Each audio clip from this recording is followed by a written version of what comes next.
All right, I think we're ready to get started.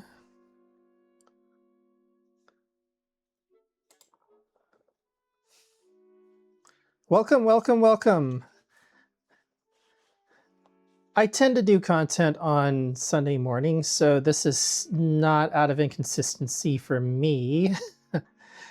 Usually I'm posting shorts on Sunday mornings, though, but I've been a little bit busy with other things lately. And so it's just easier to do a stream.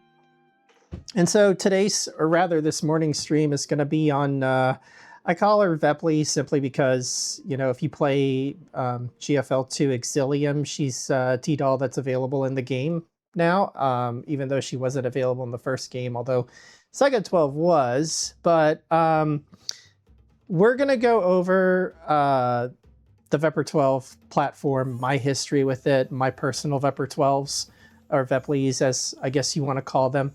But if I use Vepr and Vepr interchangeably, that's fine. I usually use the term Vepr, but I refer to the GFL character just to get y'all in here, obviously. So I'm going to start out this stream by showing off a few things before I have to get my hands dirty handling handling Vepr. So I had played, I guess I'll start out with the story. I had played the first GFL game when it had come out globally, I guess the English language version back in, I want to say it was 2018. And that's what got me into Girls Frontline. I was into firearms before that, obviously, for quite a while, quite a few years up until that point. And so I was familiar with a lot of the different T-Dolls and the Raifus they represented, but there were a lot of, as a lot of people like to say, or somebody posted on Twitter long ago saying that GFL has done more for the Second Amendment than the NRA has. That's kind of sort of true, because it's even though a lot of people had gotten familiar with really cool firearms besides, you know, your basic AR-15s and Glocks that everybody and all the normies seem to own or want to own, or anybody who's getting into guns now wants to own. A lot of people in the kind of like, if you know, you know crowd were going toward more obscure collectible type firearms that were related to either video games they had played, anime they had watched, what have you. And GFL kind of illustrated and brought into the fold, as far as gacha games go, a lot of those guns, because it kind of served, the game itself kind of served as an encyclopedia for all of those. And then you had other games kind of adjacent to it in sort of a similar genre, like, you know, Blue Archive. But GFL is kind of like, in many ways, I don't know if it's the most popular or not, but in many ways it's kind of like the OG as far as like the gacha game firearm encyclopedia goes, because all the girls in the game, all the T-Dolls in the game are based after real weapons that were used historically or are used currently to this day. And the Saga 12 was one of those, and I'll kind of get into the Saga 12 a little bit, even though I don't own one, although I have in the past, because it's kind of impossible to talk about Vepr and the Vepr 12 without getting into the Saga. And so when GFL2 Exilium came out a couple of years ago, of course, I was one of the ones that started playing the game, and Vepr was one of those characters. I think in the second chapter you have to achieve a few things, but if you just continue the story normally, you will get her as a T-Doll in your party. And so one of the things that GFL2 kind of changed from GFL1 is that a lot of the T-Dolls in the game had names that were adopted that kind of referenced or were similar to what the names of the actual guns were in real life, but with kind of a twist on that. So, you know, Vepr became Vepr, Spas 12 became Sabrina, and there are a few others. I'm trying to but those are the two that kind of come into mind. So they all have actual like names that aren't just like, you know, model designations or gun designations. And so Vepr was kind of my favorite because I had owned Vepr 12 shotguns up until that point. And she also has, you know, blue accents about her. She's one of those so-called blue characters, I think. I like blue. So if that's a shallow reason to like Vepr, then, you know, so be it. I have a little bit of collectible merch from GFL that I got from a friend of mine, or a proxy, when they had a pop-up stand at an event in California a couple of years ago, including this clear file that you see here, which is pretty neat. I haven't even taken this one out of the seal here, so I kind of like it the way it is. I don't set things on these. I don't use these for their intended purpose. They're more collectible for me than anything else. So I've got a clear file. I'll talk about this patch in just a bit. I got a Mr. Pizza plush because Mr. Pizza is basically what she calls her you know, rucksack or backpack that she carries. And I kind of want like one of the full size like Mr. Pizza backpacks, because if I were to ever, like, for instance, cosplay Vepr, that would definitely have to be one of the accessories. I have cosplayed UMP45 obviously, but not Vepr is kind of the other GFL character I want to cosplay eventually one day, but her costume's a little bit more involved and detailed maybe, so we'll see, maybe one day. But this Mr. Pizza plush was also for sale at that pop-up event. It's, if you're wondering about the size of it, it's about the size of a human hand or cat's hand, whatever you want to call it. I have, these are great size plushies to hang from like your rear view mirror or any number of other places, like kind of as a car accessory or maybe a backpack accessory or something like that. And so that's what, you know, that's what this does here. I am not sure what this piece of metal is here for, though, that came as part of the plushie. I had to go digging in my plushie hot tub to find Mr. Pizza. It took me a little while, but yeah, I eventually found Mr. Pizza. I don't know where this came from. It looks like the same type of metal. Maybe it's part of the manufacturing process or something. I don't know. But anyway, okay, so that's Mr. Pizza. I also got a collectible button that I think I've only put on my backpack maybe once or twice. This feels collectible enough to where I really don't want to do anything with it, because I feel that, you know, the button may get scratched up.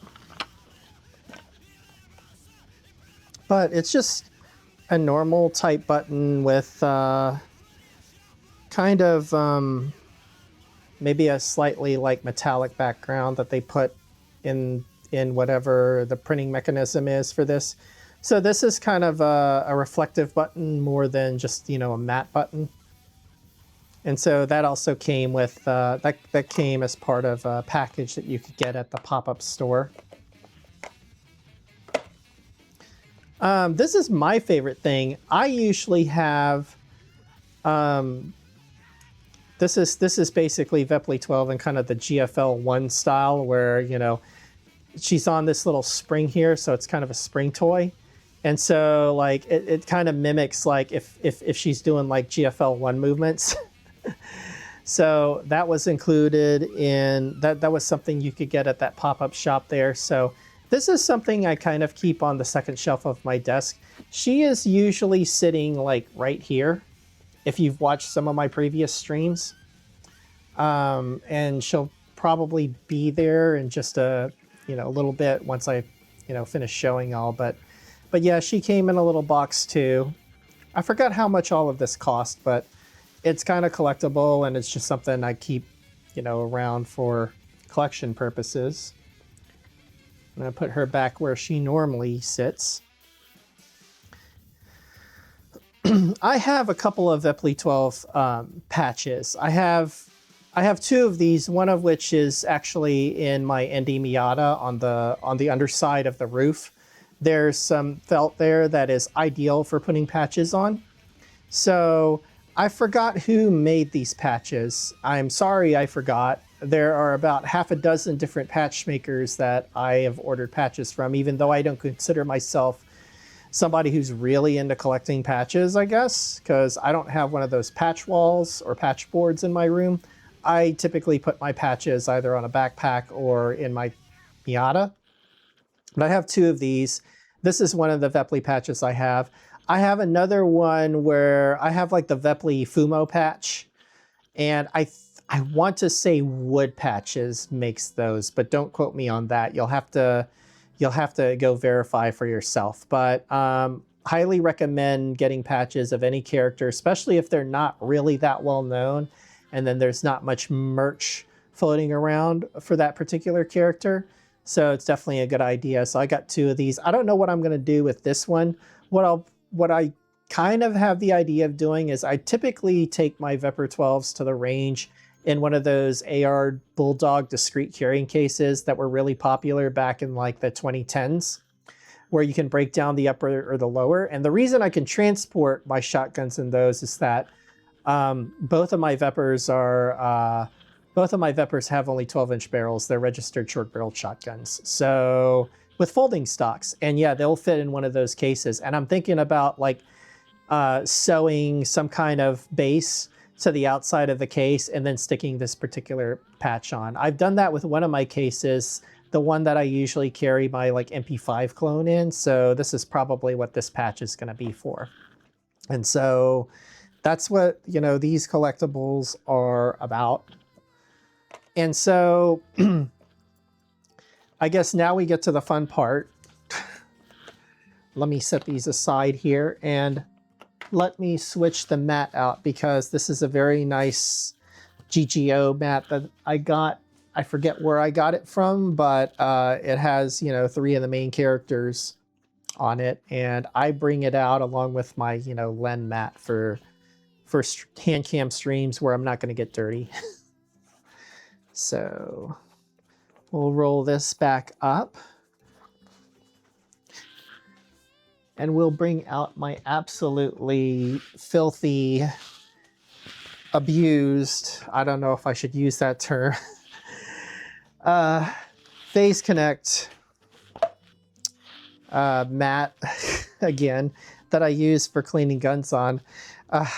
EP Sleepy is just absolutely caked in gun cleaning oil and in solution. Unfortunately, it looks like she has a tattoo on her belly or something like that.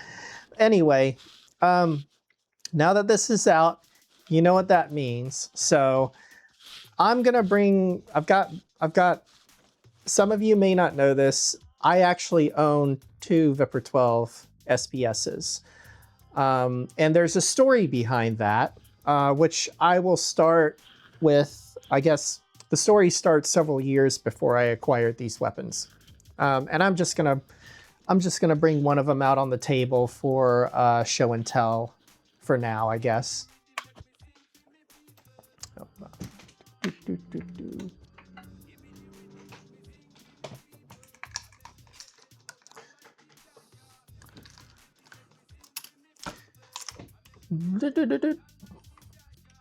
Scary. Oh, this is another little bit of merch I got at an anime or VTuber convention. I got a little Vepr acrylic. Anyway, before we get started, as you can see, we are clear.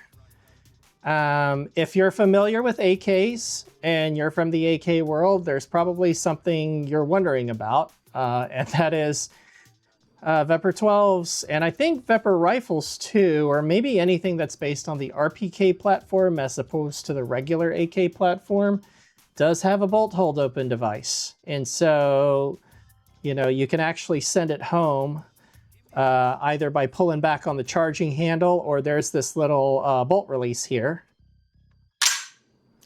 And then it goes home like that. So And then the trigger is just a normal like AK trigger basically. So it's not really, it doesn't feel any different from anything like that.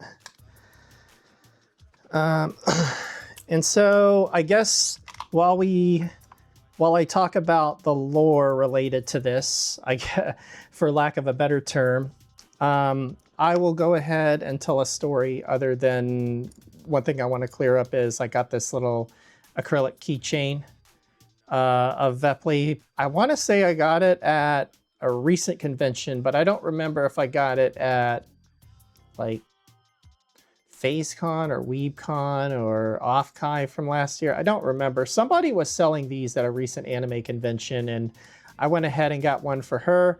I got one for UMP45 as well.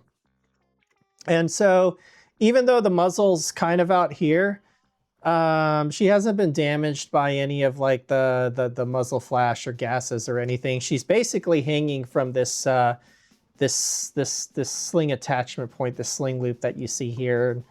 We'll go over the bits and pieces of the entire platform in just a bit after, I start with the story. So the story of the Vepr 12, and I don't mean like, I'm not going to go into the history of the platform or anything like that, or do too deep a dive into like the whole AK world, Russian shotguns, rifles, whatever you name it, or anything from the former Eastern Bloc or anything like that. It's more about my personal history with them and the history of how these firearms were sold and got into the United States several years ago. You can't get these anymore, but I'll get to that in just a bit. So back when I lived back east, I want to say I was living in Alabama at the time. I had a friend who was one of the people that really got me into interesting guns, and his dad had a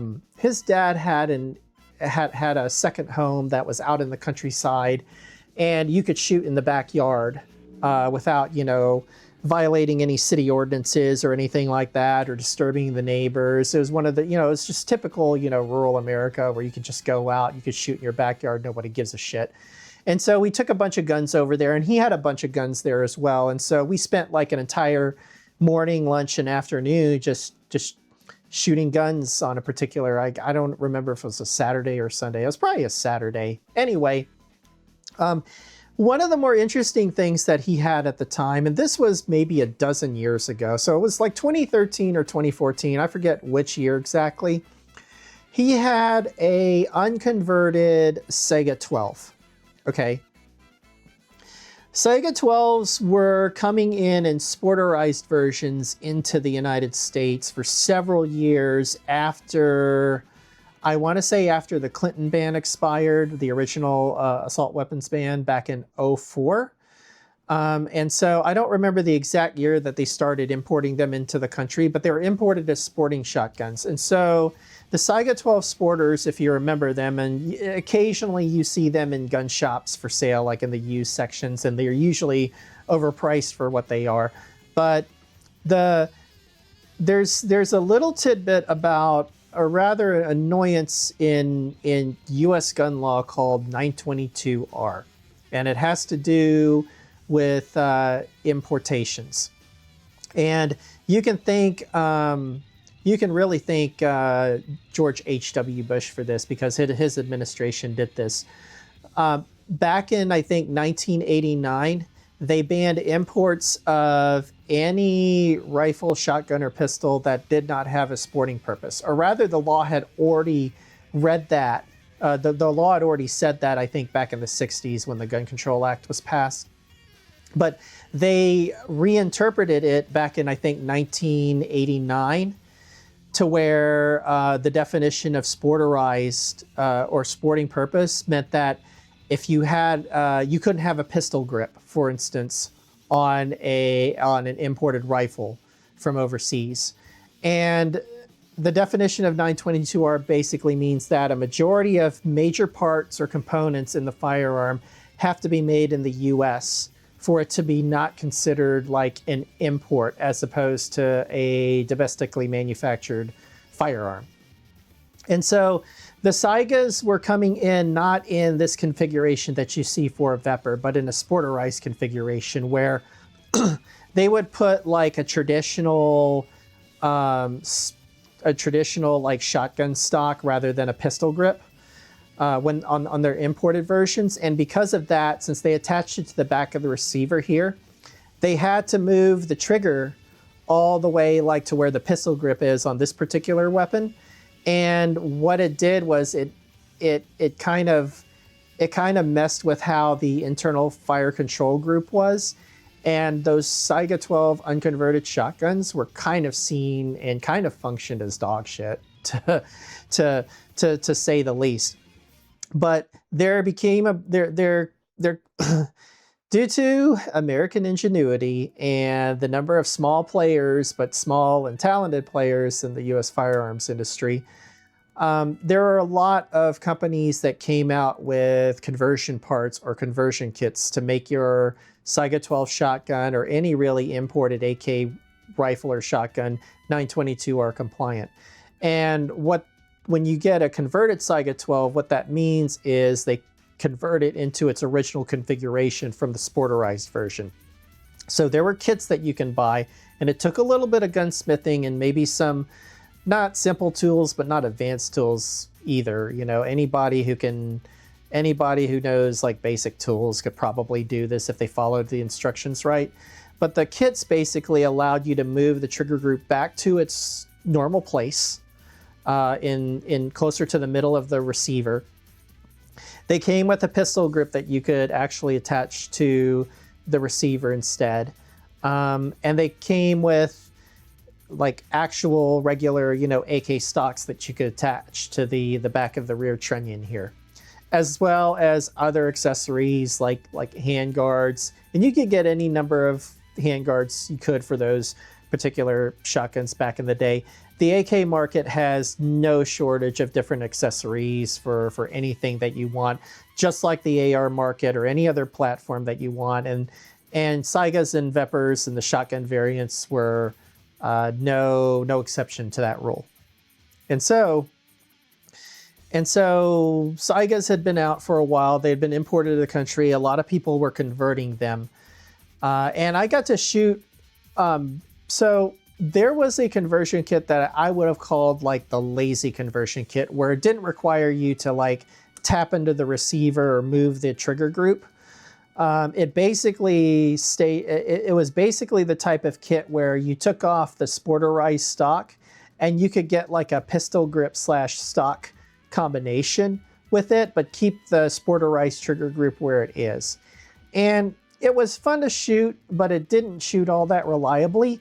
But it kind of got a light bulb going in my head. I really didn't care that much about AKs, but I liked the fact that they were box-fed, box magazine shotguns. And so I did a little bit more research into those. And so as some of you who have been in the gun community, the firearms enthusiast community long enough, back in, I want to say it was 2014, the Obama administration banned the further import of anything that was manufactured by a company called Izmish. And Izmish was the one that was manufacturing all the Saiga rifles and shotguns at the time.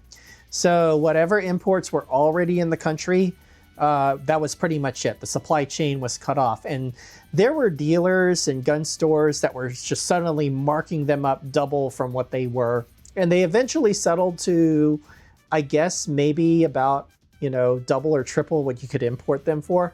I don't think they're worth that much, but hey, I'm not the market, so so the original Russian imports got cut off in 2014. A few years later, Kalashnikov USA came about, and they have since gone belly up, obviously, but they had a way, I think, of manufacturing original receivers and putting US-made parts in and doing a US-made version of the Saiga 12. And those KUSA 12s, I've heard good things about them. They're actually pretty reliable from my understanding, or they're at least as reliable as the properly converted original Russian Saigas. And so if you see one at a gun store, typically they're going to be around $750 to a little bit over $1,000, depending on what variant that you get. Some of them have like a more tactical rail with a breacher brake on the end. Some of them have a folding stock. So I would say, it's worth picking those up rather than, for instance, the cheap Chinese-made clones like the Lynx 12, and then there were some others that you could get for like $400 or $500. And I'm not saying they're good or bad or not, but they work. And so that's kind of the history of how I kind of got into AK 12 gauge shotguns a bit, but the story doesn't end there.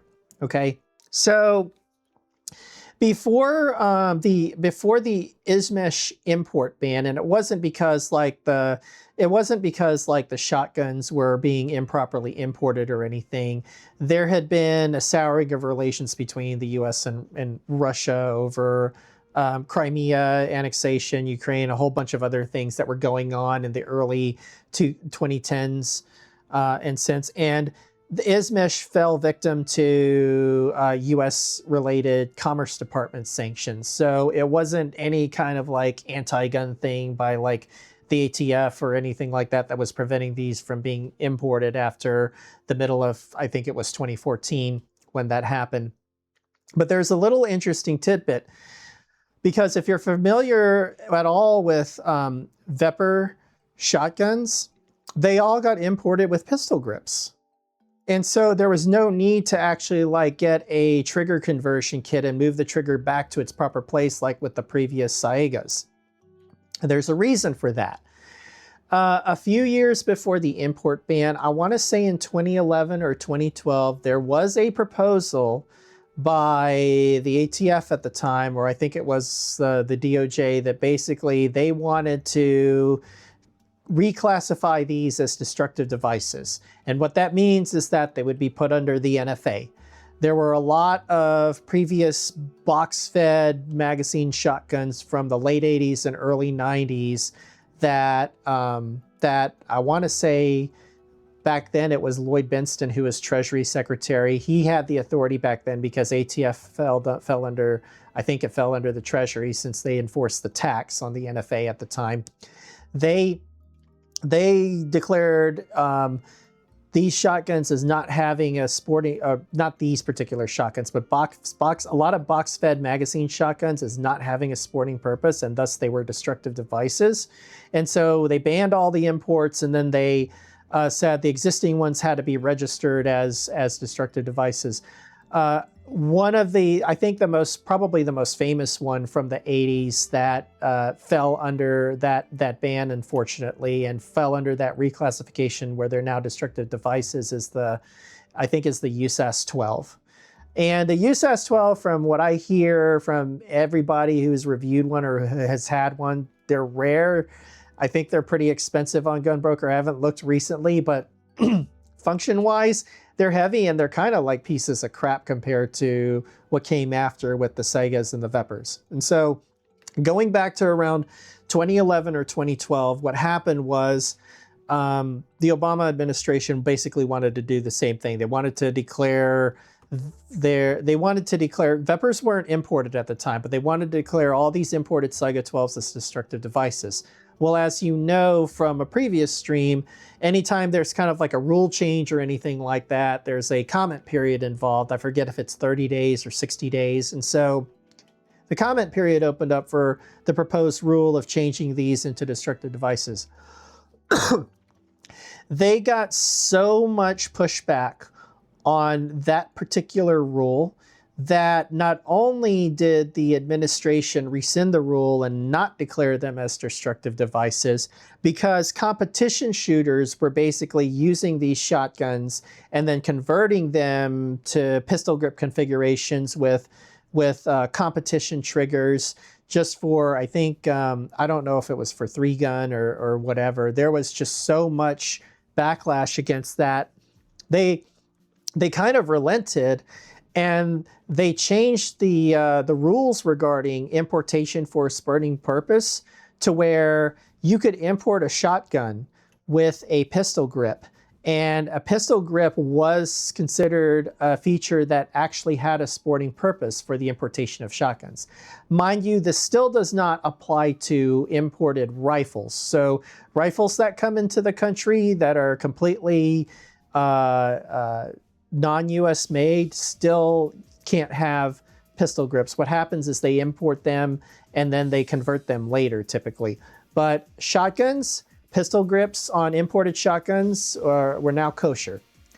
Not so on rifles, but on shotguns. They did relent on that. And as soon as that happened, then Mollad Arouzi, who is the company that basically made Vepr 12 sporting variants for the Russian market as well as for markets in, I want to say, Europe and other countries, decided to go ahead and export these to the United States, and they worked with at least several importers on getting these in what was basically their original configuration. So they could have the pistol grip, they could have the original trigger group, but they had to be imported into the United States without all the other, you know, nice tactical features. So they were imported with fixed stocks. They were imported with only 5-round magazines because you couldn't go above 5 rounds if it was an imported shotgun. And so the ones that actually came in with these like wire folding stocks that you see here, they had to be like the folding mechanism had to be welded shut for importation. And so a lot of these were finally getting into the country. There was actually less conversion work involved with these than there was with the Saegas. So anybody who could actually afford a Vepr 12 as opposed to a Saega 12 was going for the Vepr 12s because there were certain advantages the Vepr had clearly over the shotgun. I mean, over the Saega. The Saega was, for instance, based on a normal AK receiver.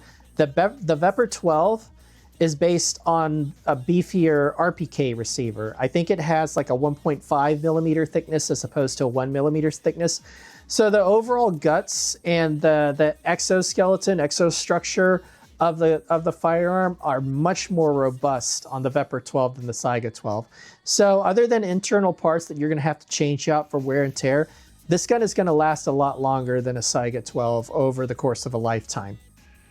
The other advantages that Vepr 12s have over Saega 12s are that they came with a straight insert magazine well. Saega 12s are traditional AKs where you basically have to, you know, rock and lock. Vepr 12s are just straight insert. And I have a few magazines that we can demonstrate in a bit. So could you like cut open the welded folding stock? Yeah, you could. So the way these were configured is that this whole side wasn't welded in. There was usually just like a spot weld here. And when you cut that, you could basically have access to the whole folding mechanism. It was already built in when they imported them. So that pretty much goes over like the other advantage that the Vepr 12 had over the Saega 12, excuse me, is that because shotguns have varying loads from birdshot all the way to slugs, anytime you have a semi-automatic shotgun as opposed to like a brake action or a pump action or a lever action shotgun, anything that is semi-automatic, so the inertia or the gases from the expelled round actually have to operate the action. Because shotguns have such varying loads between like, you know, 8-shot all the way to, you know, 1-ounce slugs. Saegas had on their gas system at the end here an adjustable gas system that had, I guess what you would call a puck that was inside the gas tube. And you could take like a coin or a quarter and tune it to where you could set it for either birdshot or you could set it for buckshot slash slugs for higher loads. And so going back and forth between the two was kind of annoying, and Saegas were a little bit more difficult to tune properly to kind of like run them really well. Vepr 12s did not have nearly that problem. They had what was basically a self-regulating gas system. So there's really no need for, turning this thing at the end that's on Saiga 12s for adjusting the amount of gas that flows in from the gas port. Vepr 12s are quote unquote auto adjusting. So I'm not going to take this gun apart because it's a little bit, it's not that it's too complicated. It's more that I don't need to clean it just yet. But on a Vepr 12 and really on the Saiga 12s, there is what you call a gas puck here. And on normal AKs like the AK-47 or the AK-74, that puck or that piston is integrated, is actually part of the operating rod. In a Saiga 12 shotgun, they're completely different. So you basically have an op rod back here like you do on all AKs, but you also have a gas piston here that basically then pushes the op rod back rather than the op rod itself going back from the gases. So there's just an extra part here on the shotguns, and that's because of the varying loads that shotguns have. So they need to have a wide variety. They need to be able to operate under a wide variety of pressures and a wide variety of the amount of gas that's going back into the gas tube and cycling the action. The other notable thing that AK shotguns have over AK rifles, especially 12 gauge, I'm not sure about 410 to be honest, because I haven't looked at a 410 AK shotgun in a long time. They do exist though, is that there is basically, when you operate the action, there is kind of this little flap here that's integrated into the recoil spring. And the reason for that is that, okay, so this is basically your bolt or your bolt carrier. There's a secondary slap here because they had to make a bigger cut into the upper part of the receiver, the dust cover really, to actually be able to properly eject 12 gauge shotgun rounds. And so that's what this little extra flap is here for. So they cut a little bit more into the dust cover, and then to make up, since the bolt only goes up to here, to keep it covered, but to allow the shotgun to eject, they attach this little piece here to the recoil assembly. So that's another thing that's kind of neat about Vepr 12 shotguns, and Saiga 12 shotguns also have this, by the way, as well. And so going on with the story of Vepr 12 shotguns, Vepr 12 started being imported into the United States after the rule change did not go into effect, but then they actually changed the rules saying that you could have a pistol grip on an imported shotgun. So in 2012, the Veprs started coming into the country. There were several importers, the most prominent of which I think was the Fime Group in Las Vegas, Nevada. They imported the vast majority of the Veprs that came into the country. So from about 2012 to really 2017, a 5-6 year period, these were easy to get. I want to say they were only about, depending on the variant that you get, if you got the one that had the fixed stock or the wood stock and wasn't already converted to be 922 or compliant, those you could get for as little as about like $600, $700. The converted ones that the importers actually put enough US parts into, they broke the weld and actually made the folding stock. They put US made handguards and did all that other good stuff to keep you out of trouble. Those typically ran for anywhere from $900 to $1,100. And this was back in like 2015, 2016, 2017.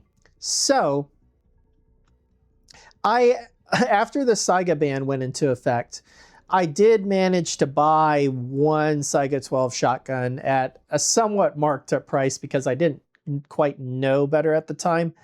And I bought one of those cheap conversion kits for it without having to move the trigger group. And I didn't like it all that much. So after a few range trips, I wound up selling the gun. But I really like the whole concept of AK shotguns because of their box magazines. Well, around 2016, I want to say, I finally saved up enough money and I ordered a fully converted Vepr 12 shotgun. I think the 003 variant it is. They had different model numbers for the different types of variants of the shotgun that were imported. And so that particular model was the most popular among enthusiasts because it was already 922R compliant. It had the weld broken here and some touch-up paint added. So you had the folding stock with it. It had this US-made grip. It had US-made handguards. It had a US-made gas puck. It had a US-made trigger group. So there were enough US parts in it that you could actually run even imported Russian 8 and 10 round mags in these things. And I had one of those. And so I bought it in 2016, I think, or early 2017. Well, that was one of those things where I got a little bit lucky. And more stuff was happening with foreign policy and with the whole thing going on with Russia. And the Trump administration, the first Trump administration that got elected in 2016, not soon after in 2017, there were a new set of sanctions that came down, and Molat Arouzi was named as a company in one of those, in those sanctions. So the importation of these all of a sudden got cut off, just like what happened with Obama earlier and the Molat, not the Molat, but the Izmesh ban. So the Saiga 12 supply got cut off back in, I want to say 2014. And then just 3 years later, they cut off the supply of imported Vepr rifles and shotguns into the country, unfortunately. So, so whatever was in the country was all that we could get. Now, there's something interesting about the way the Vepr 12 ban had an effect on this market. The gun market was already kind of in a lull from 2017, simply because, and I don't want to get too political about this, but typically, you know, everybody thought that if the Democratic candidate for president, Hillary Clinton, was going to get elected, and she had been for gun control in the past, there was going to be a new push to like ban imports, ban modern sporting rifles, whatever you want to call them, ban all the fun stuff, you know, and gun stores, the gun industry, I mean, they were creating kind of a panic up until the election. And then when Trump happened to win the election, all of a sudden there was just a glut in the gun industry. Within like 2 or 3 months after the election, you could get AR-15s that were going for like $750, $800 before the election. You couldn't get rid of them if you're a gun store. they were being marked down to $350, $400. From about 2017 to really right before COVID in 2020, it was a true buyer's market for gun enthusiasts and gun owners. So if you're talking to a lot of people online that have all these interesting weapons that they got for relatively dirt cheap that are super expensive now, they probably got a lot of them in that particular time period. So, and then we're kind of in another one of those lulls, maybe not so much as it was, you know, just a few years ago, but because of just economies of scale, most semi-automatic rifles are just dirt cheap right now, unless they're a particular model that's out of production. And those are just going to keep going up in value unless some company decides to make a clone and people decide to buy the clone. A lot of Turkish shotguns are kind of coming into the fold. You know that I think one of those companies is now making SPAS 12 clones. So just because people want SPAS 12s, and real SPAS 12s are just going through the roof as far as price goes. I know more than one owner of a SPAS 12, by the way. Not saying who. Anyway, these Vepr 12s kind of fall a little bit in the same category, but because there was a lull at the time when the ban came through in 2017, they didn't spike up in price the way that the Saigas did once the import ban came out, because, you know, that the Saiga 12 ban or the Saiga ban had come out recently, and everybody that was kind of a gun enthusiast learned from that, and so they were not in a hurry to get these weapons. If you wanted one, you could still get one even after the ban, because I want to say that maybe, and I can't confirm this because I'm not an insider, but I kind of think that somebody there was like a mole somewhere in the administration, and they were telling the importers that a ban was coming within the next few months. So the importers tried to get in as many of these as they could before the ban. And there must have been like thousands and thousands of these sitting in warehouses in the United States by the time that the ban came through. Unlike with the Saiga clones, or excuse me, the Saiga 12 shotguns and the Saiga rifles when they came in, where they're kind of the importers and the gun enthusiasts, the gun community was kind of caught flat-footed with that. Not really as much with these. And so some places were raising prices a little bit, but you could still get these reasonably priced. Like, for instance, the gun that I had gotten, the variant of the Vepr 12 that I paid about $950, $1,000 for, even about 3 or 4 months after the ban, it was still the same price, maybe $100 more. And so there wasn't any real panic buying with these. The supply really lasted for several years after the ban. There really wasn't a shortage of these anywhere online until maybe 2 or 3 years after COVID, actually. And we'll get into that in just a bit, because I'll show you some of the websites, and we'll go on Gunbroker a bit to look for these guns to see what the market is right now. But so the 2017 ban came around, and I had already had one of these. And I then moved to Georgia. Not soon after, I got a job offer over there. And so, losing my voice here. I had one of these.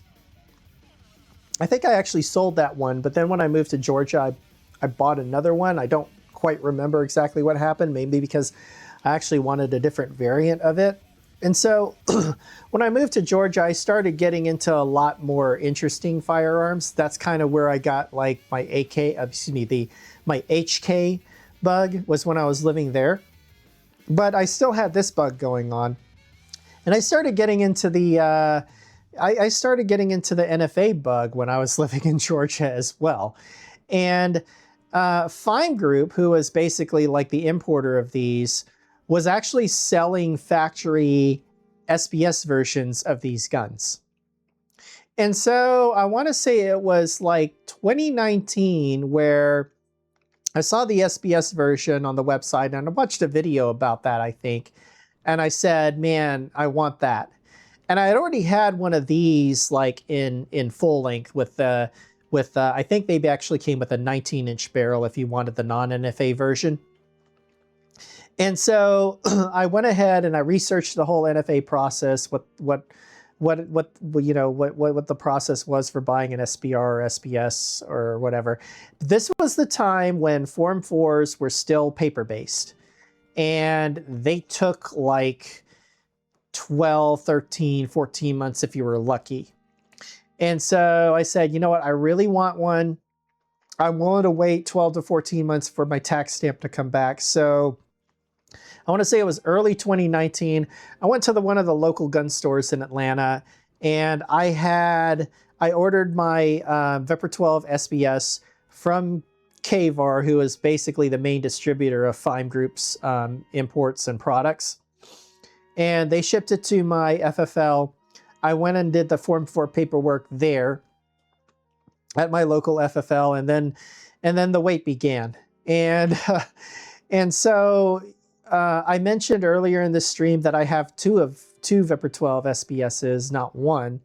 Well, the reason I have two is that I did have my normal one with the 19-inch barrel beforehand when I ordered the factory SBS. Well, a few weeks after that, I got impatient enough, and I researched the Form 1 process, because I think the previous December Form 1 e-file became, back online. So Form 1s were now coming back in just, a few weeks as opposed to, a year or longer. And so I kind of did some research. I looked up some YouTube videos and I went on some Vepr forums on whether or not I could actually do the SBS conversion on my own with just simple tools from a place like Lowe's or Home Depot or Harbor Freight or whatever. And it turns out, you know, after doing some research, it's like, yeah, I bet I can do this. And keep in mind, I was just living in an apartment in the Atlanta area at the time. So I said, you know what? Okay, I'll go through the Form 1 process. I'll file for my tax stamp. And we'll be like, you know, let's just fucking do this, because I'm impatient. I just want to see if I can do it. It's something to do. And so I filed the Form 1. It came back, I think, in about 2.5 weeks approved. And as soon as I got that approval back, I did two things. I went to Home Depot and I actually bought a hacksaw, some cutting oil, and a vise to actually like put this against a hard surface so I could actually properly chop the barrel. And then because I wanted it threaded for something, whether I put on a brake or a flash hider or maybe even a can down the road, I looked up what the threads were, and I went on, I don't remember if it was like Amazon or Temu or whatever. It's like I bought the Temu threading kit. I don't think it was actually Temu. I kind of say that as like, you know, I bought a threading kit for this gun online, where you could actually, you know, the threading kit works in a way where you basically stick it in the barrel, and that kind of functions as a very cheap lathe. And then there's like a little like circular blade that kind of goes around, and you just hand twist it kind of like so, and you can actually thread a barrel that way.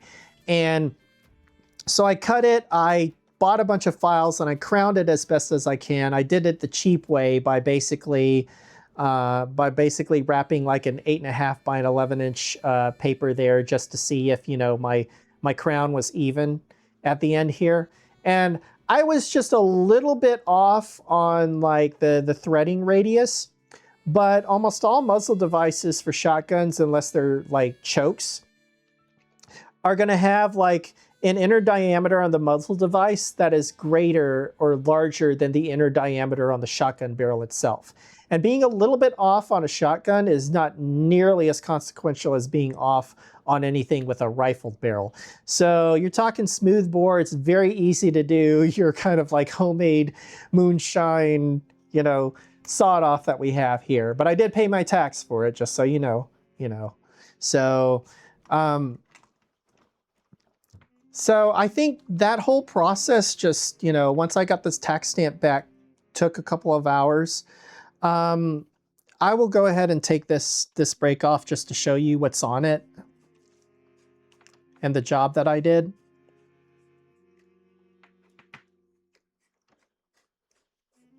There are a lot of threads on this thing. So this is, by the way, if you're familiar with the Saiger, the Vepr 12 platform, this is just a typical SGM Tactical. SGM Tactical is a big aftermarket player in these types of guns here. This is just an SGM. This is just an SGM Tactical breacher breaker, breacher muzzle device. As you can see, I have run a lot of rounds through this thing, mainly shotgun slugs, 1-ounce slugs, and double-aught buck. Because on something with a 12-inch barrel as opposed to like an 18 or 19-inch barrel, since I'm not adjusting the gas port. And by the way, I did find out that Fime Group, like on the factory SBSs, the gas ports actually aren't opened up or adjusted compared to the 19-inch barrel variant. So you just have to run hotter ammo in these things for them to cycle properly. But this has threads for that extend maybe about 1/2 inch from I don't know if I'd call this a crown or cap really, or shoulder. So they extend about 1/2 inch from the shoulder, and then if you can get past all the carbon buildup here, it's all smooth from there.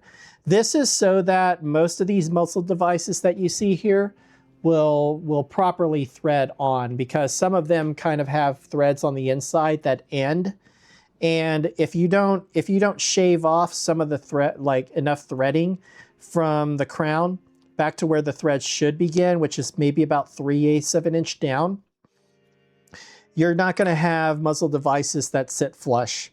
They're only going to go about that far down, and you could actually have a catastrophic failure from shooting any shotgun ammo without the muzzle device going all the way down and being properly seated on the shoulder. So if you're going to Form 1 one of these and actually, you know, chop the barrel, not to say I don't know how much longer Form 1s are going to last on these with that recent court case, but that's not legal advice. I'm not telling you to break the law or anything like that. But like I said, if you're actually going to go through the current existing process and Form 1 this, it's very imperative that if you're going to actually thread the barrel, to get it right, even on a shotgun. You can make a little bit more mistake on a shotgun than you can on like a rifled barrel. Smooth bores are just a little bit more forgiving and it's close range, but this thing has been a champ.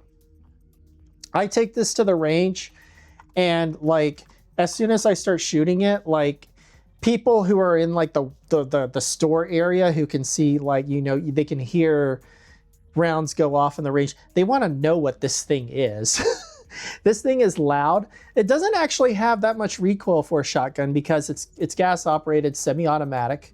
Pump actions are actually and brake actions are going to have much more felt recoil because none of the gases are escaping. It's all going back into the forces going back. 100% of the force is going back into your shoulder as opposed to like 60 or 70% in a semi-automatic. So, and this gun is very robust. It still weighs about, I think, 8.5, 9 pounds, even with the barrel chopped off.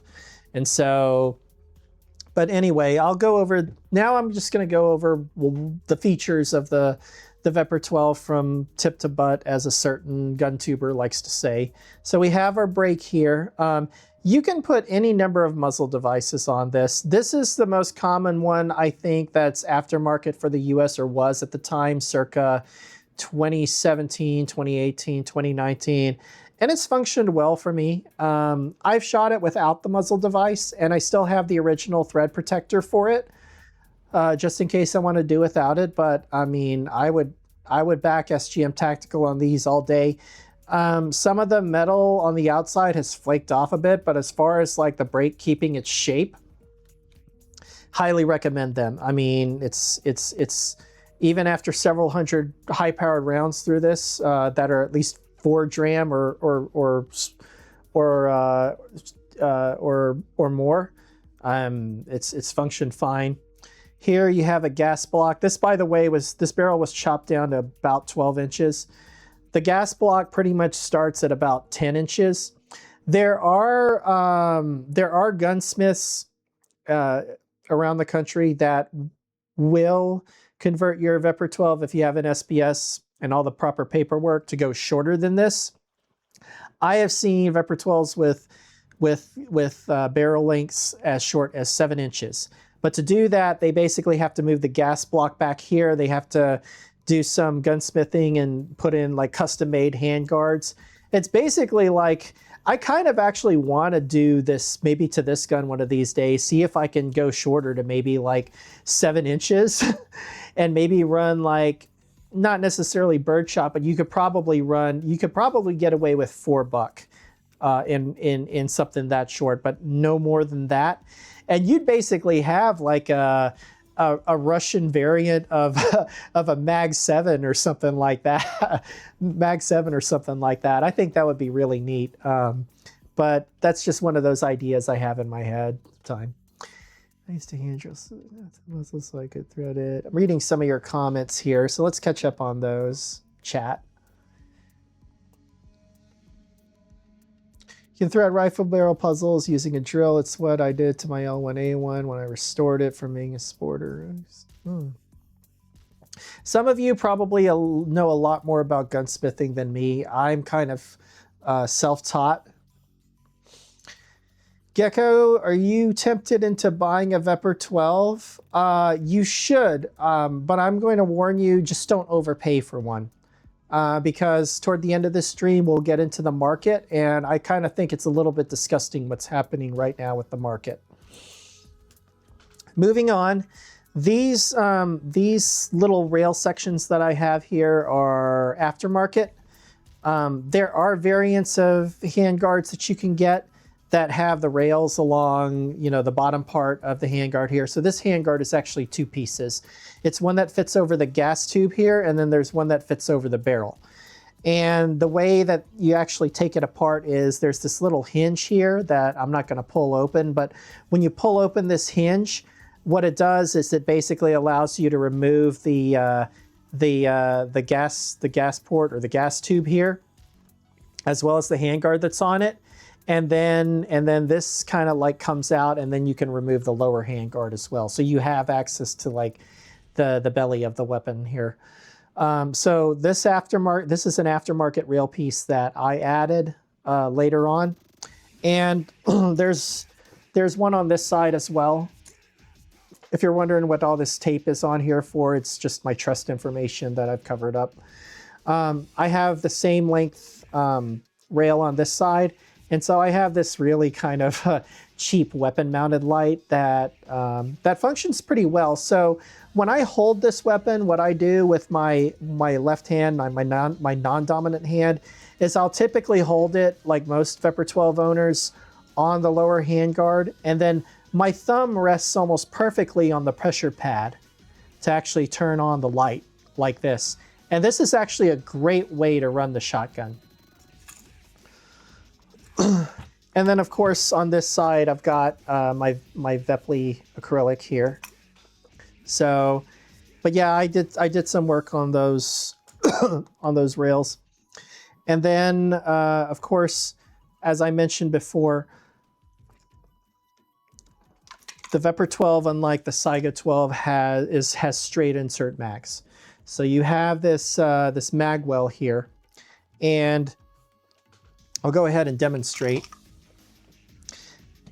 There are aftermarket makers of all the mags. SGM Tactical, for example, makes 2-round mags if you want to go hunting with these things, because most states have magazine limits or round limits, I think, of 2 rounds for shotguns for hunting. So if you can actually get, believe it or not, yeah, you can get it's US made, but you can get an SGM Tactical 2-round mag for this. SGM Tactical also makes, I think, 12-round box mags, and I think they make 25 or 30-round drum mags. Most I have for these, I don't have any US-made mags for this gun. I think all mine are Russian OEM. Most variants of this, if you buy them from the box, are going to come with these 5-round mags. And like I said, it's not rock and lock, it's just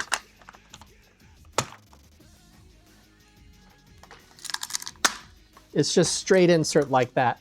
Sometimes you actually have to give it some force and slap it in when the bolt is closed, because there's just that much force that has to push down on it. And so that's what a 5-round mag looks like in the gun.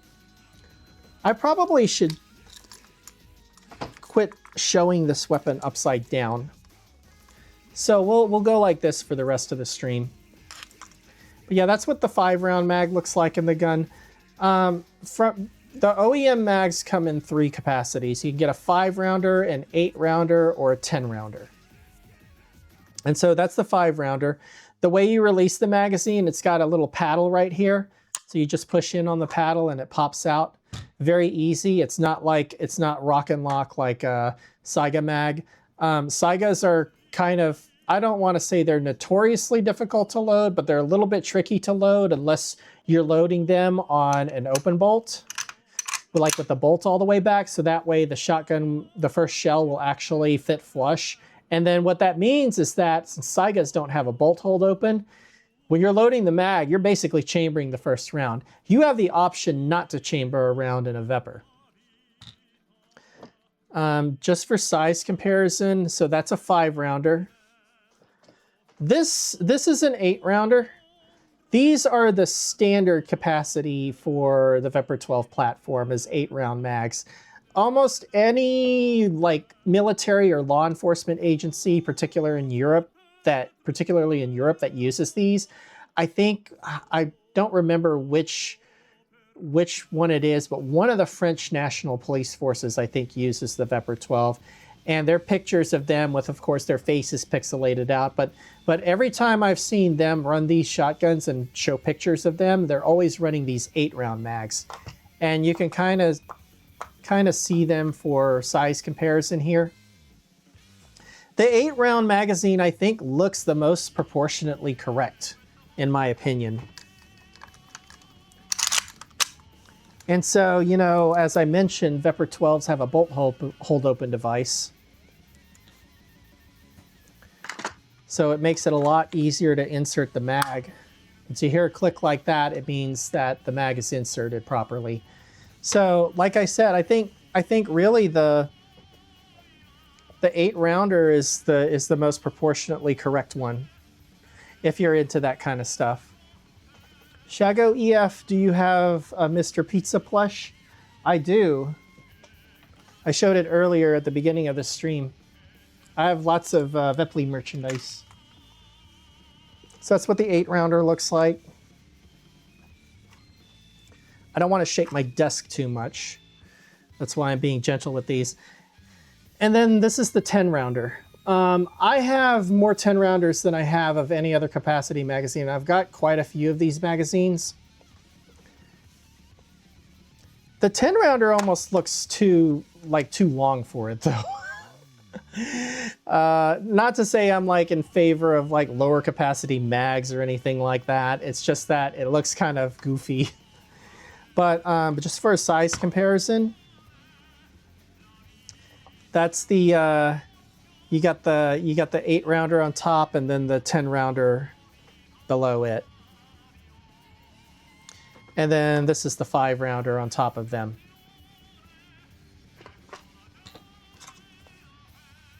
And so these are Russian factory mags from Molot.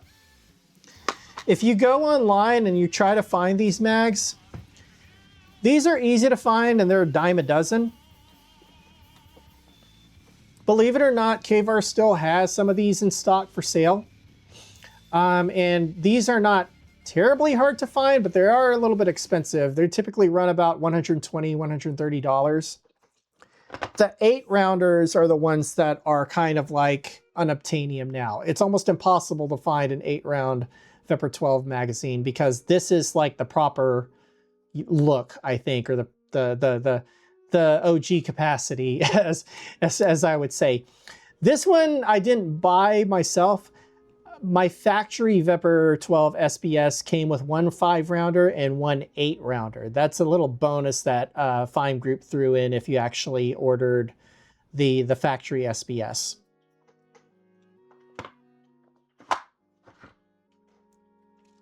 No, I don't have the big one. I wish I had the big one. I wish I had the real backpack of that, Shago.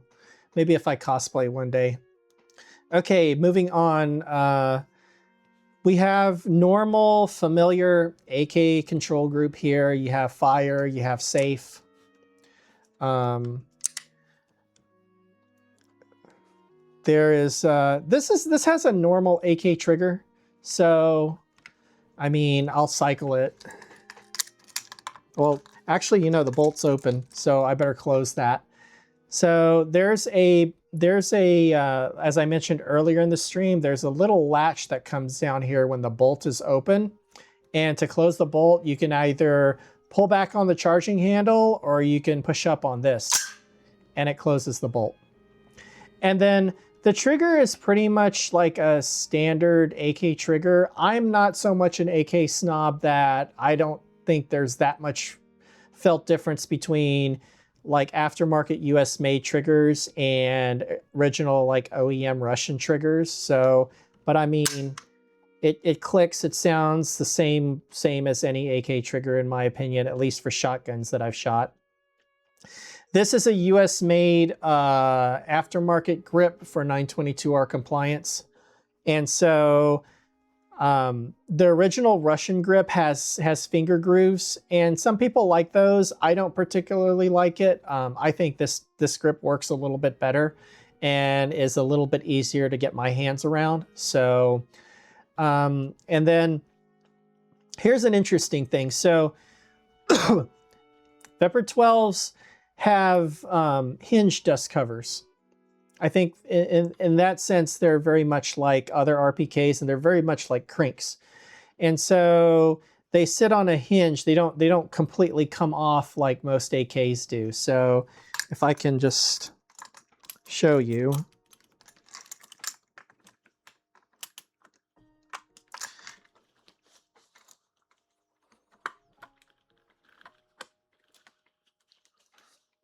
And then we're going to show you, see, you'll be able to see the guts of the rifle that way. But yeah, like I said, they sit on a hinge like that. And that's one thing that I think is kind of neat. I don't know that it makes it easier to hold 0 or not. But the dust cover here that's hinged also has a rail on top that's part of the dust cover. And I've got a little hollow sun optic that's on it. Nothing too fancy, nothing too special. And like I mentioned earlier, because of the size of the 12 gauge shotgun shell, in addition to part of the bolt carrier functioning as the, I don't know that I would call it a, a dust cover or whatever, but in order, because they make a larger cutout out of the hinged part of the dust cover, they have this little flap that's part of the recoil assembly as well. And so when the action actually goes back, and I will actually demonstrate this with the dust cover open.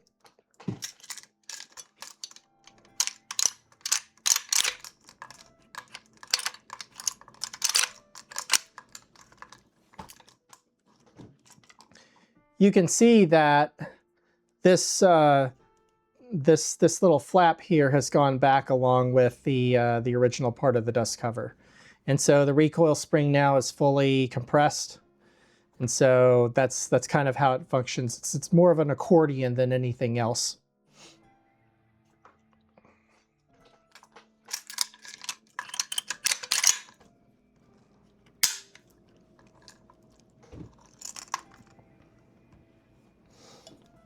Then closing it is very simple. The one thing that this particular shotgun has over most AKs is that it's got a it's rather than pushing in on this part here, there's a little button that you actually have to press to actually get the dust cover off or unhinged from the rear end of the recoil assembly.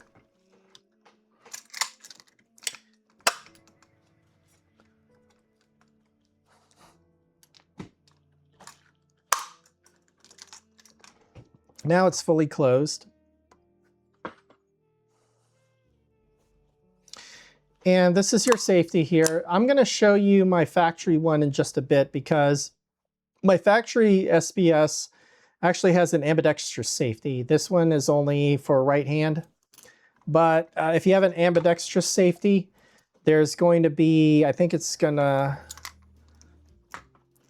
basically where this little rivet is.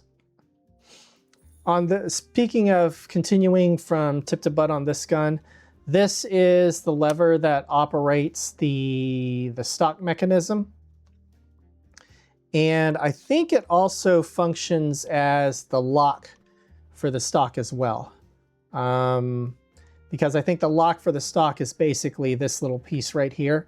So it's not like a 74 or a lot of other folding stocks where you have a little kind of extrusion here that the folding stock will clamp onto.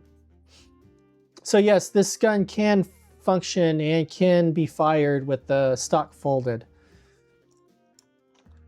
And so to fold the stock, basically you push left on this, which takes a little bit of strength because it is a little bit stiff. And then you'll basically hear a click, and then voila, now it's locked. And then there's this little cheek piece here that you can adjust, and it's really only two positions. It's either for left or right. I actually have mine, even though I'm right-handed, I have it in a left-hand setup because I actually like my cheek resting directly on the stock rather than on the cheek weld. It just is more comfortable that way, and I get better sight acquisition. Here's the other sling loop. sling attachment point that you have right here. It's part of the stock. If we look on the inside, I don't know how well the camera will show this, but that's what, you got the rear trunnion here, and basically there's a lever here. I want to say down at the bottom here, where you push that in and that loosens the stock again, and then you can fold it back into place so it can be, so it's fully extended rather than collapsed, which I'm going to go ahead and do.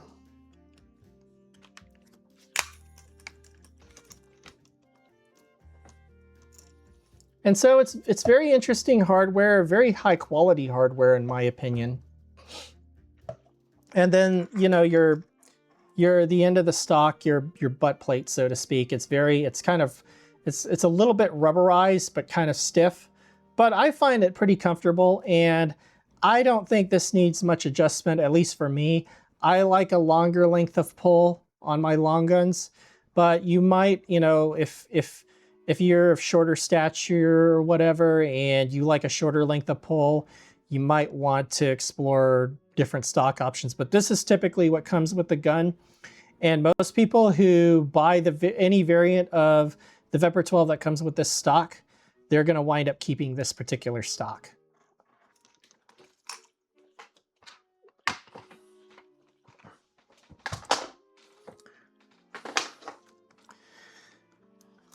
And so that pretty much, one more thing I want to point out is that this is not a normal, I guess, AK safety. It's got this little flare or flange, I don't know what you want to call it, where you can operate the safety from here rather than where most AKs are up here. I want to say it's so that you can operate the safety with your extended index finger like this. So it's on safe right now, and if you want to go to fire, you can just do that. Likewise, if you want to go back to safe, you don't really have to move your index finger all that much. You just come down here and then just do it like that. I think that's kind of neat. My gun has been used long enough that it's kind of loosened itself and it's really broken in now. So this is very easy to operate. These safeties from the factory are very, very stiff, just like the stocks are. You got to shoot them a lot and wear them in to actually like get this properly functioning. And the last thing I want to point out on the Vepr 12 is that I don't know if it's because it's standard on RPKs.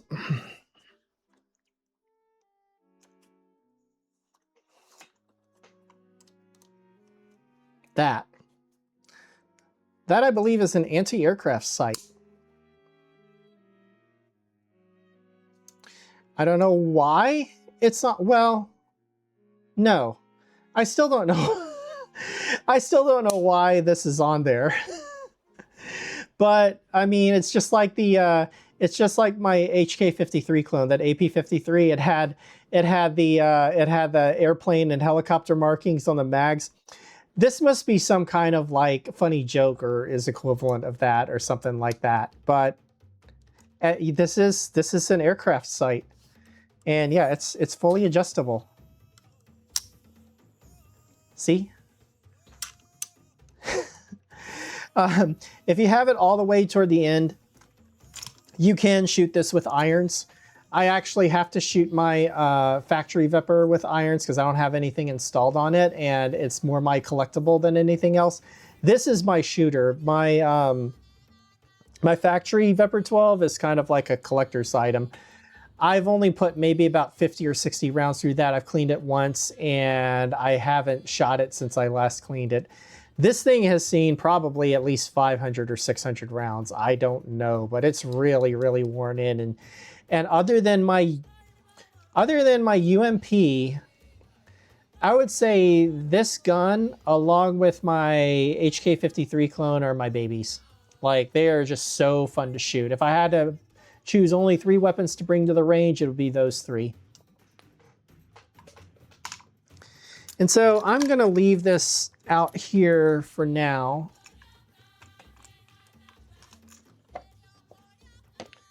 Because if I can make a little more room here, I'm going to show you my factory Vepr 12.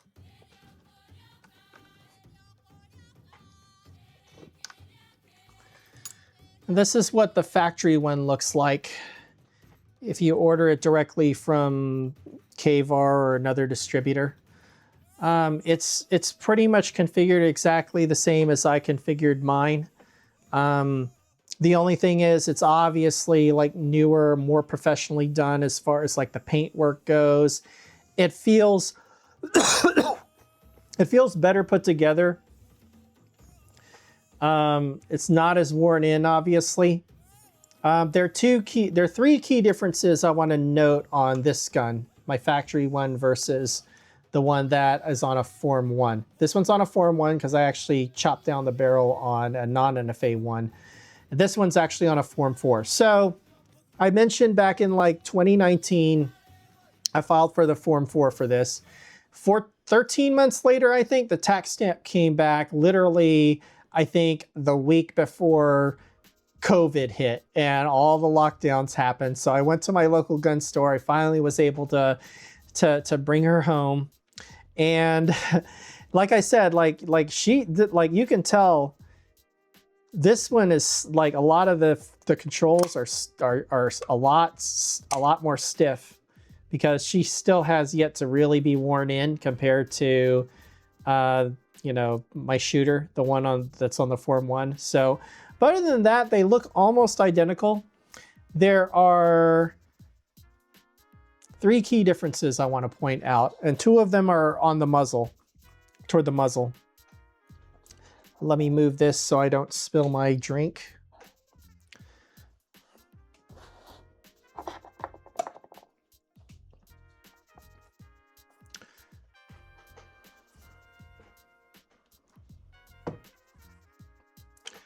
So if you buy the Vepr 12 SBS from the factory SBS, you have a railed gas block down here. And I have seen, like I mentioned, like that one French National Police Agency, I have seen vertical foregrips be put down here. I have seen lights be mounted here. I think with these railed gas blocks, you're a little bit too close to the business end for my comfort of putting something that you would operate with your hands on this gas block. Nevertheless, I do think this railed gas block is kind of neat. It's one of those added bonuses of getting the factory SBS. So if you want to run your Vepr 12 like those elite law enforcement agencies in Europe like to run them, I guess this little thing here is a must, maybe. Also, I mentioned that I had added these rails afterwards as kind of an aftermarket thing. The factory handguards did not come with them. As you can see, these factory handguards here are well, really, I say factory handguards, but they are US-made handguards that are put on here for 922R compliance by the importer. But like these are untouched. So this is how it left the warehouse. And this is a US-made birdcage flash hider, which is a little bit different from the breacher brake that I've got by SGM Tactical on the on my other Vepr. I don't think this flash hider makes that much of a difference in how this gun shoots versus this gun. Believe it or not, I don't remember. I may have only taken both of these guns to the range at the same time only once. Because, you know, why take two of the same gun unless you want to compare something? And I didn't feel that, I've never felt that these needed to be compared. They shoot pretty much the same. They're both just Vepr 12s with, you know, 12-inch barrels. So this thread's on the same way as this. By the way, I know I forgot, but just to keep a good habit, you know, we're clear here. And so this has the same functions as that, where you have a little tab here that you can push in, and that lets the bolt go home. And then the other difference I wanted to point out on this gun versus the other one, I mentioned before, ambidextrous safety. And so you can operate it. It's a little bit difficult and stiff to operate this side of the safety versus, you know, versus this side, which actually has more leverage. And so it's down right now, but I'm not gonna operate it from that side, but you'll be able to see it move from the other side, as you can see here.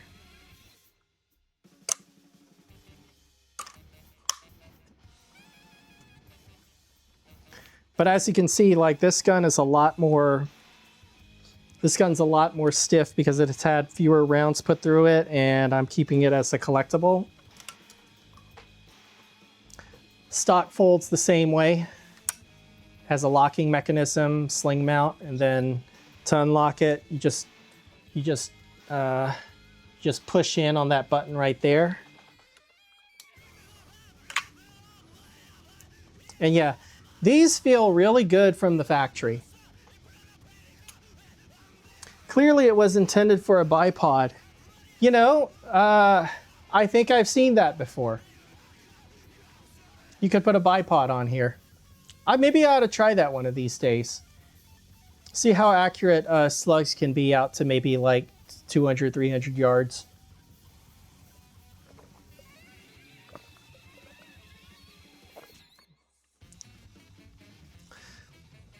But that's kind of a bit of a tour of both my Veprs. I'll leave them out here for now until the end of the stream, but I did mention earlier in the stream that I was going to go over what the current market for Veprs, Veprs, Vepr 12s is like. And so let's go ahead and let me make sure I'm on the right screen here. We'll go to good old-fashioned Gun Joker for now. And this is why I kind of say the market is a little bit disgusting. Because, okay, so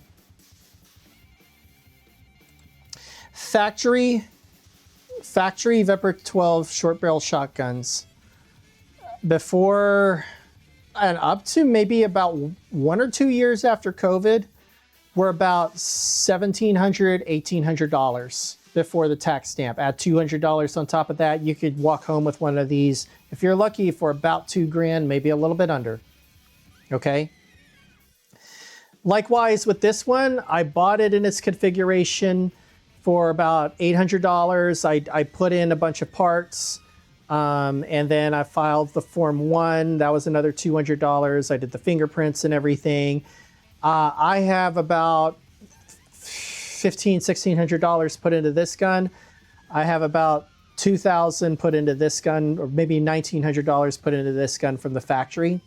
And so those were the prices back in 2019, 2020. And I mentioned that they didn't start going up in price until, because the supply had not exhausted itself yet. They had like several years ago, they had a lot of, I guess gun owners or the importers were prepared and weren't caught off guard like they were with the Saiga ban. But nowadays, if you go on Gunbroker, this is what you're paying for now. Let me see if I can filter this just to... These are just semi-autos. Okay.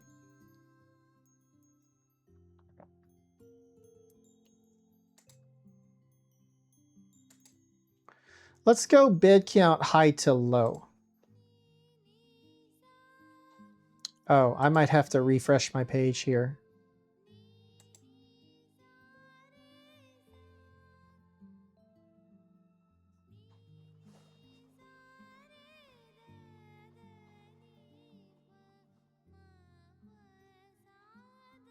Okay.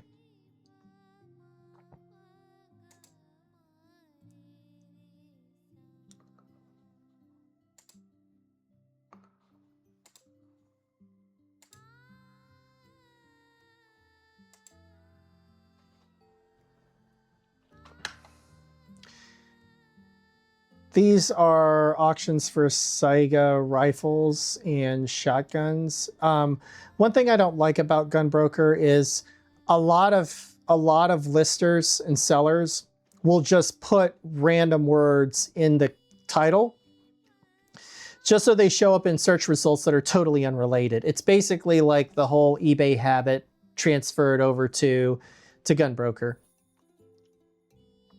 This is an example, by the way, of what I was talking about a cheap conversion. This is how I had my Saiga 12 configured.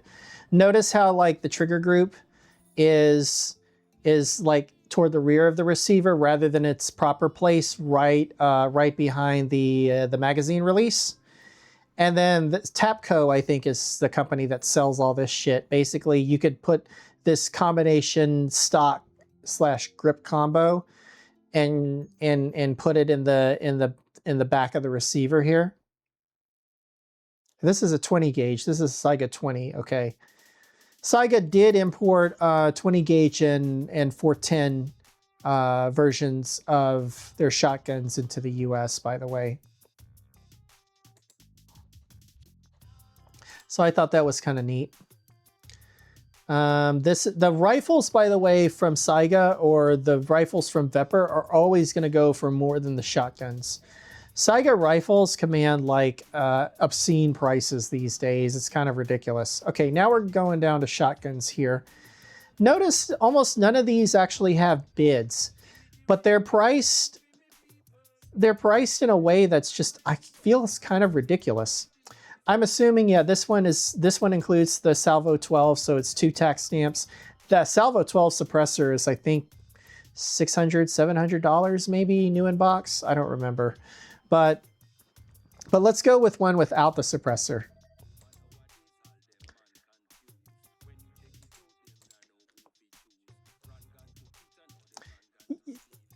There are people that are pricing these in gun shops who are pricing these for like over $3,000 now. And I don't know that they're selling them for those prices because every time, and I do this maybe 3 or 4 times a year, I search up Vepr 12 on Gunbroker and I hardly see any auctions with active bids. Now, it's not to say somebody is just buying it now or naming a price right then and there, and then all of a sudden the auction is delisted. They ship it to whoever the buyer was. But I just can't justify paying $3,000 even for a factory SBS like this. And by the way, I'll go through this because this is what comes with the box. You get an instruction manual here. You get another one here. You get the 5-round mag. This should include an 8-round. Oh yeah, the 8-rounder is already in the gun, as you can see there. There's a little bit of like some cleaning tools right there too. Oh yeah, so those cheek welds, by the way, I just got reminded they're 4-position, not 2-position. So you can have them at kind of like a 45-degree angle or a 90-degree angle on either side of the weapon.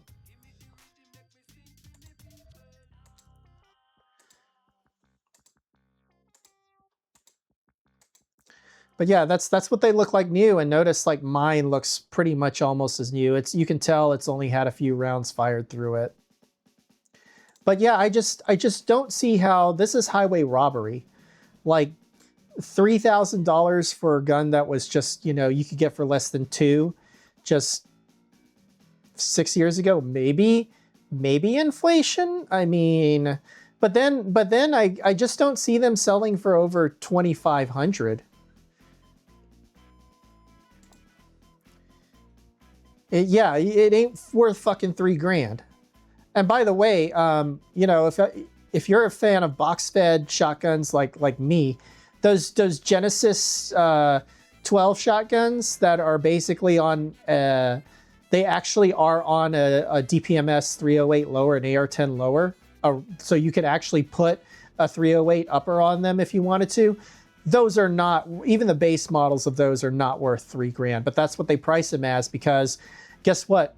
I was at Rifle Gear the other day and they had one out there for like, I think a little over $3,000. And I was looking at their website.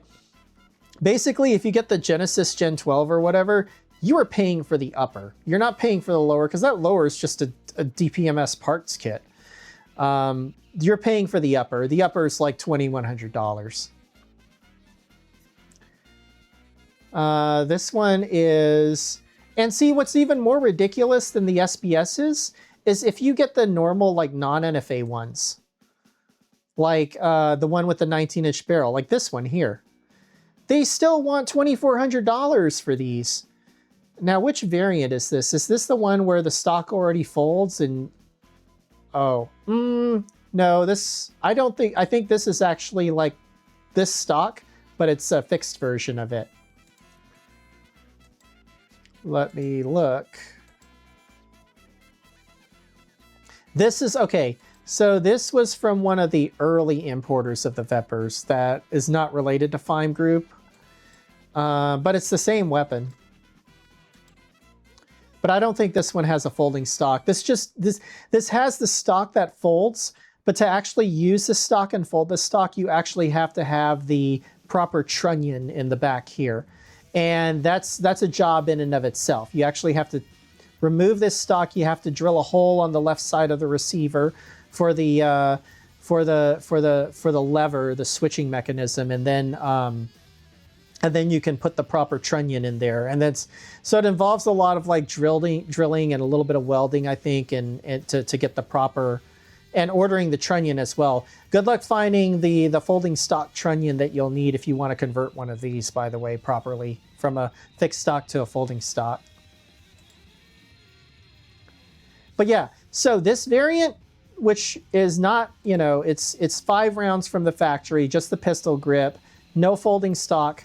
You could get this variant for about $600 or $700 before the Molot ban, and now they want $2,400 for it. M16A1, are you talking about the Genesis Gen 12? No, it was for the complete upper, including the receiver, the barrel, everything. You just, you know, if you have a 308 lower, just slap it on, apparently.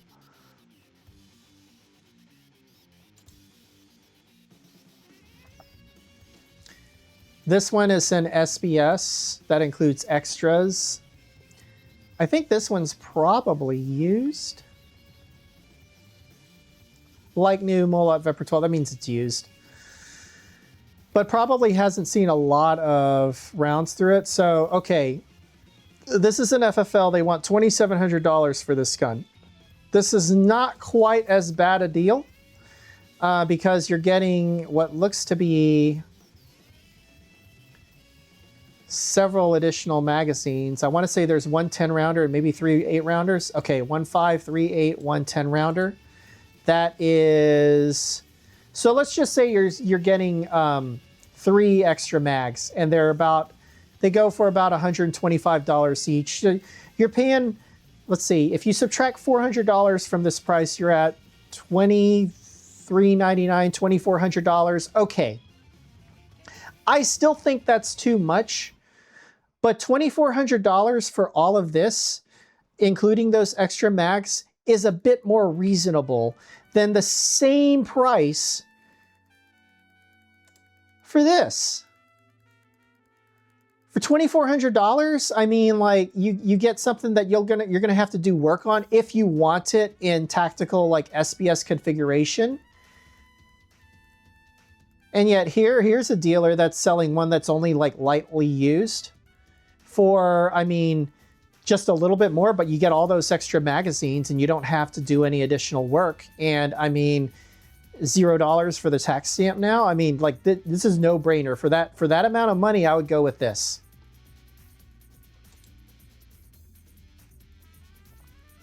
And then, okay, this is an example of why the market is so ridiculous. This variant was kind of an oddball. I think it was, I think this the model number would end in 006 or something like that.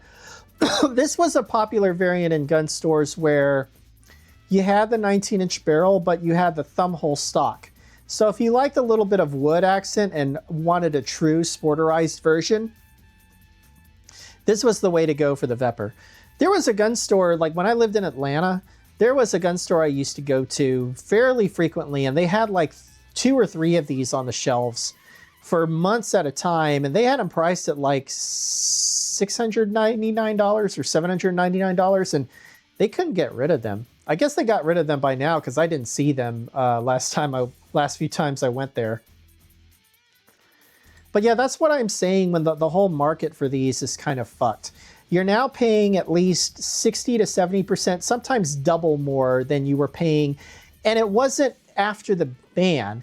It was when the supply started drying out, which was about 2 or 3 years. Well, I want to say 2022, 2023 is when the price started spiking on all of these things. The magazine prices haven't really spiked all that much. 10 rounders are still $121. That's about what I paid for mine 4 or 5 years ago. This one I believe is an SGM Tactical 12 rounder. And you can get those for about half the price of the original like Russian ones. The only thing I will warn you about the SGM Tactical box mags is that they tend not to lock the bolt back on the last round. Russian mags, they'll lock the bolt back every single time, without exception. But yeah, that's why I say the market is kind of fucked on these. And then this is Fime Group's website I have pulled up. And you can find all the original information on the Vepr 12 on here. So we'll go up to products. And then this is where they have all the different variants kind of displayed and the details, which give you the model number. So this was very popular. They still have a few of these left. This is the one I just showed you with the thumbhole stock. And then they have this big warning on here, attention collectors. This site is up and this page is up for historical and reference purposes, blah, blah, blah. VPR, okay, this is VPR 1211. That's the model, that's the importer's model designation for this. They're about 9.7 pounds. I want to say the SBS was about 8.5, 9 pounds. Let's see if I was right. And this one, they still have some of these in stock. Simply, probably because a lot of people just didn't want to go through the NFA paperwork. But I mean, now is pretty much your last chance to get one of these. And here's the thing: this is why all those gun broker listings have these for so much. The MSRP on these have been jacked up by the importer by almost $1,100. I remember these, if before COVID, the MSRP on these was $1,699, and now they're $2,799. That's why I say, yeah, get a Vepr 12 shotgun, but don't overpay for one. If you can find one in this configuration for under $2,500, I still wouldn't pay that much, but if you absolutely want one of those, that is the max I would go in. And that's after sales tax and all the paperwork fees. If some shop is wanting to charge you for what, $50 for fingerprints or whatever. So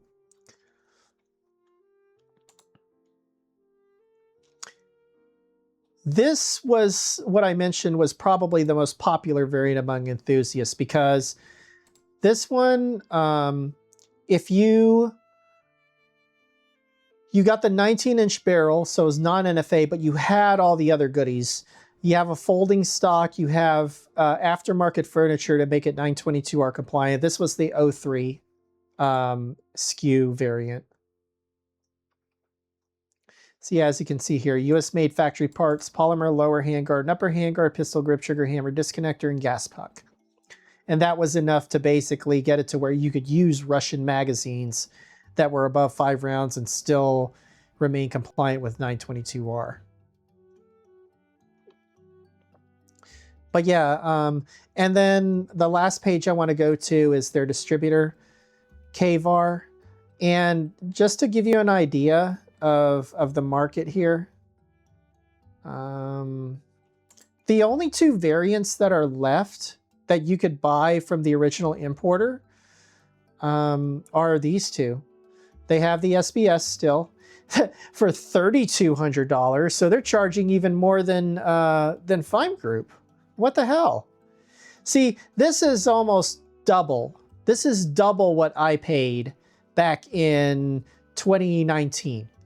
That is highway robbery. Do not pay this price for this gun. I don't care that they may only have like 50 of these left. No, not worth it. 3,200 for this variant. They came out with this variant a couple of years after the import ban, by the way, and this variant is kind of silly. So what they did was they took I think these factory SBSs, and then what they did was they permanently attached this really kind of funny looking muzzle brake on the end, and these have almost no muzzle climb or felt recoil as a result. This is just so silly. I mean, but I guess they sold them.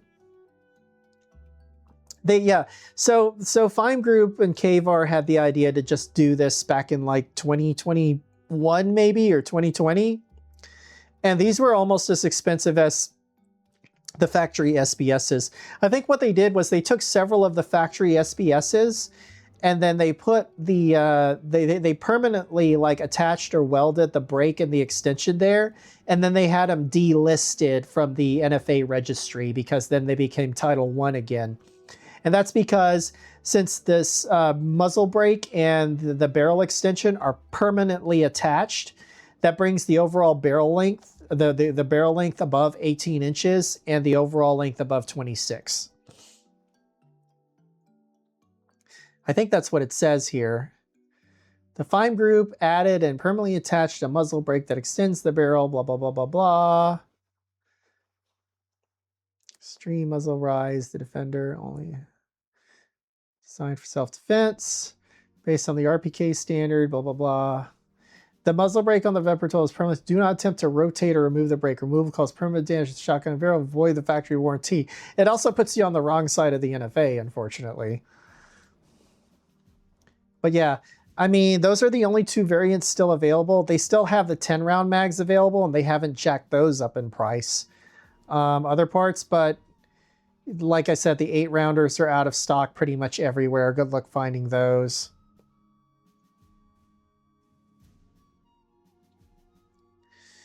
But yeah, I mean, that's that.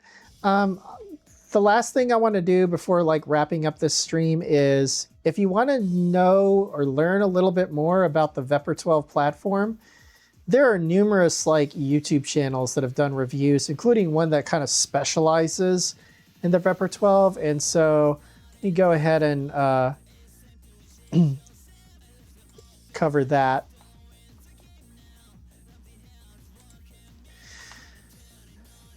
Vepr 12 All Day is the only YouTube channel I'm aware of that specializes in this platform. So if you're looking at getting a Vepr 12 and doing anything from simple modifications all the way to like making this into like a competition gun or a race gun where you're going to use it in like 3-gun competitions, this guy has a plethora of how-to videos and all kinds of stuff going back 10 years. So back to like 2016.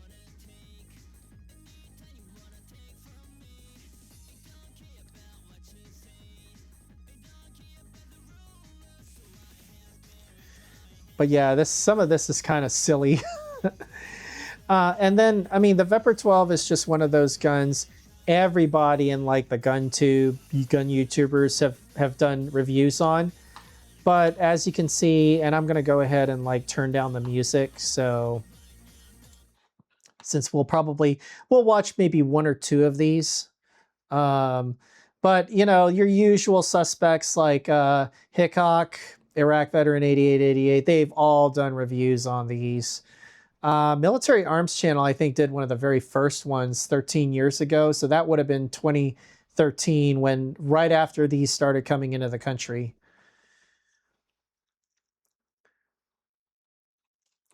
The most recent one, that's not Garantham, is it? Anyway, the most recent person to do the most complete review of this, I think, is from James at TFB TV.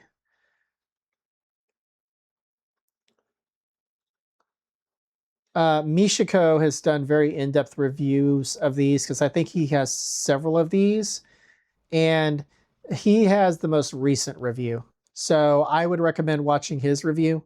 He does reviews of a lot of interesting guns, by the way. I highly recommend subscribing to his channel.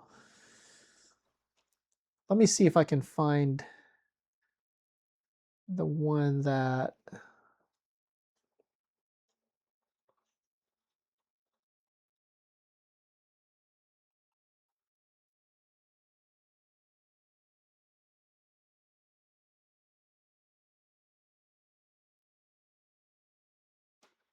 Oh, this is an example of a company, by the way. They do the 7-inch Vepr 12 variants. So we'll watch this one really quickly.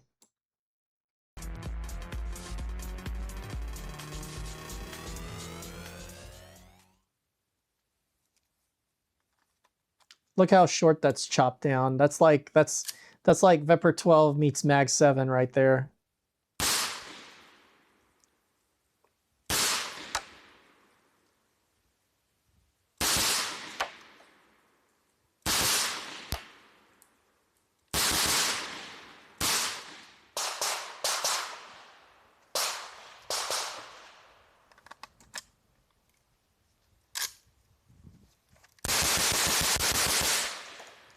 Yeah, I think that's 7 inches on the barrel length.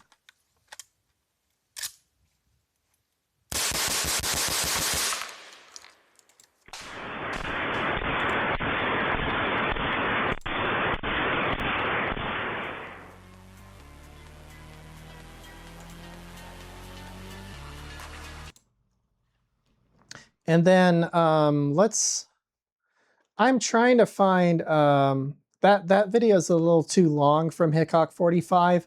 I'm not gonna watch the whole video, but I'll probably play maybe the first 3 or 4 minutes when he gets his first shots in.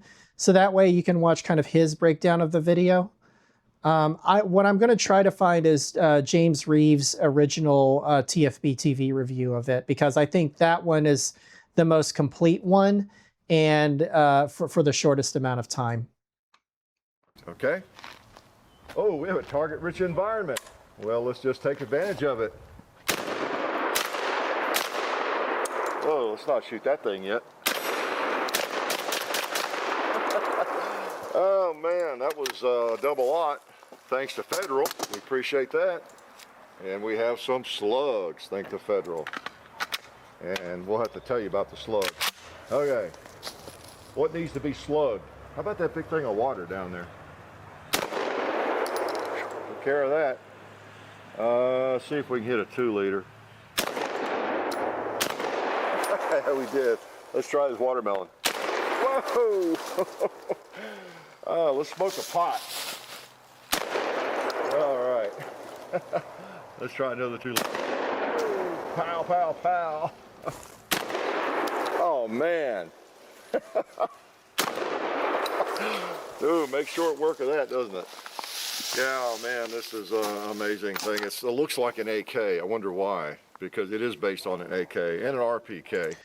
So some of the differences that he has on this one that he borrowed, besides the suppressor, and it's a traditional like cylindrical suppressor, is he's got that, this was very popular back in the day, like circa 2014. He's got like that Chaos USA quad rail that's mounted over like the gas block, the gas tube and everything.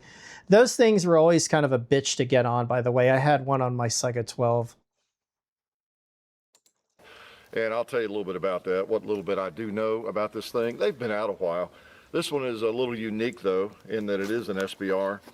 And SBS. It's just a little different. So it's got a different rail on it, too, here, Chaos. So you can create some chaos with this, can't you? So it's a little different in that regard. But let's take a look at it here before it gets too hot. Not the weather, the firearm. Because when you shoot them, they get... And he'll actually break it down a little bit, whereas I decided not to do it on my stream because I didn't want to embarrass myself. I'll show you what the hardest part is of putting it back together. warm. How'd that magazine get over there? Somebody threw it over there, didn't it? Okay, little polymer mags. Yeah, these are interesting. And notice we've got a red dot. I put a red dot on a Hollow Sun. That's I think it's kind of a new company. I don't know. A fellow up at Clarksville Arms and Archery made me bring it home. I was up there the other day. Appreciate that. He said, just try it. It's, I don't know, kind of a poor man's aim point, but so far it's worked pretty well. Thought I'd stick it on that rail, which is polymer, by the way. So hopefully that holds up okay. But this is not our firearm, again, that's NC silencer. And it is, if you're not familiar with these, and we're clear, of course, it is very, very AK-like. It's based on the AK and the RPK. You know, it opens up like that. I'll go ahead and do that maybe. Let's see. Let's close. Got a couple more minutes of this video, and then I'm going to try and find James Reeves' video. On that, and it's on a hinge. If you're not familiar with these, that's pretty cool. And then you pull the spring out, pretty much the same way as an AK, and the bolt, piston, and there you go. So that's pretty familiar, isn't it? I would take the gas tube off it, but I take some screws out because of this rail replacement here that this one has. Yeah, remember that lever I was showing you on mine? That rail covers that lever, so this makes it more work than it's necessary. I'll go into that right now.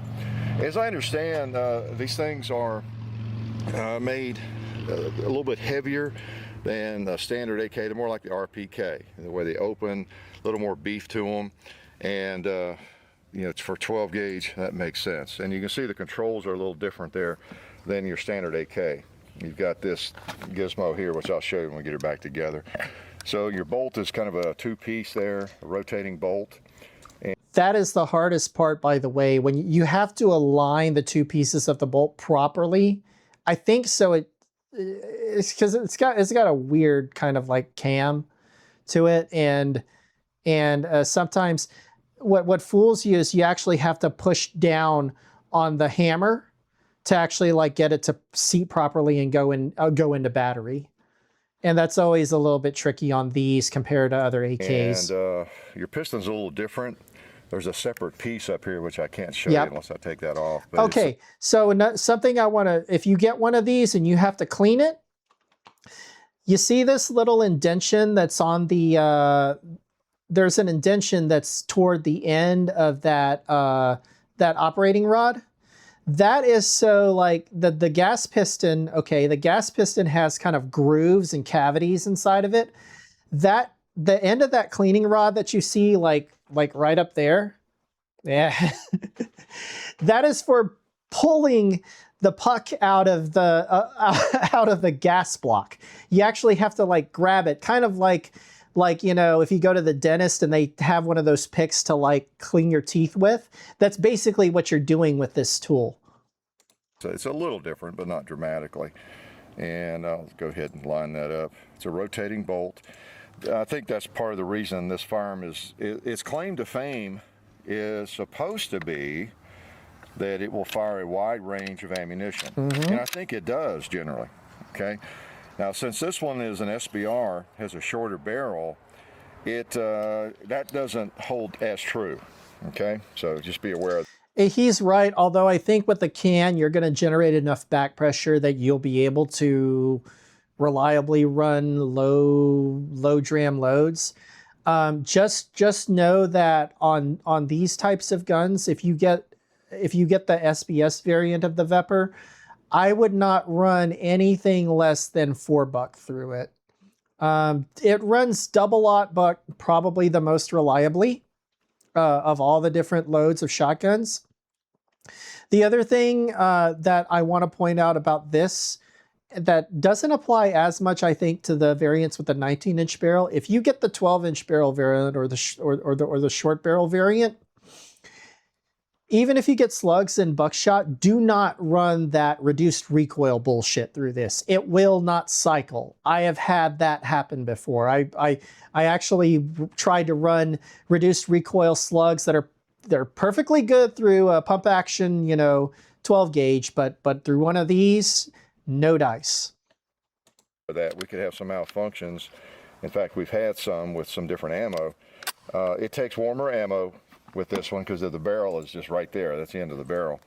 And the suppressor is an older suppressor. It's a K's Gunworks. This, I think, was out before the Silencer Co. Salvo. This is an older shotgun suppressor, maybe one of the first or the first.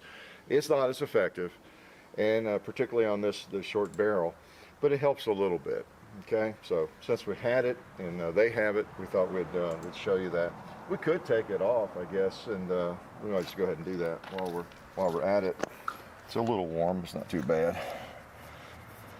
And it does make it a lot longer, that's for sure. Let me over this edge here. It has fine thread, so I'm gonna be careful with it. This is a kind of a competition, I guess, for the Saiga. Let me try and find James Reeves' review.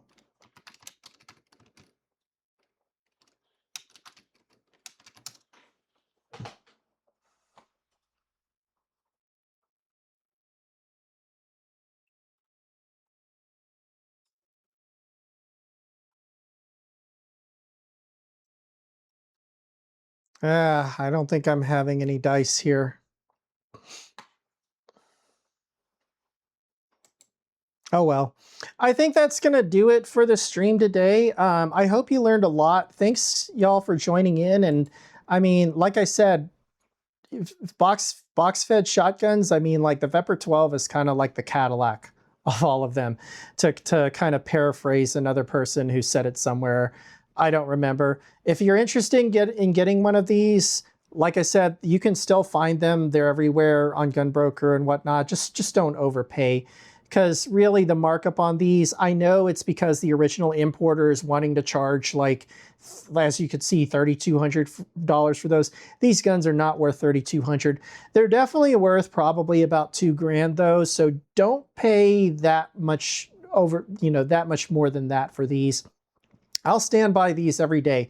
I love a good tube-fed shotgun, but if you want a box-fed shotgun, I mean, this is the way to go. The only box-fed shotgun I've shot that's as fun as these is that Panzer Arms G3 clone. That's a 12 gauge. That's kind of like Turk shit.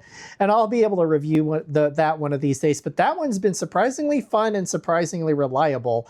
Although certain things have happened to it, which I'll get into next time I do that stream. So, but let's see, there's still a few of you in here. I think I'm gonna go ahead and send you over to Rooftop Nuna. So please say hi to them for me. Till next time, thank you all for joining. Like, subscribe, and see you later.